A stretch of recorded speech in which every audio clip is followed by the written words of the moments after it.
মরে যায় 25-এ, তারপর মরে গিয়েও বহুকাল বাঁচেছে।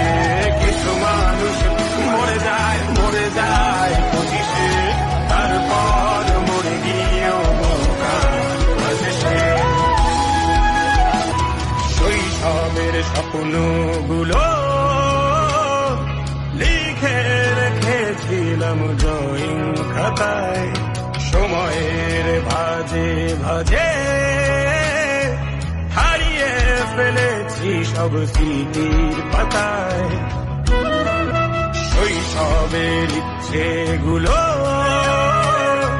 কখন ভুলেছি করিনি খেয়াল, আমার ছোট্ট বেলার সামনে তুলেছে কে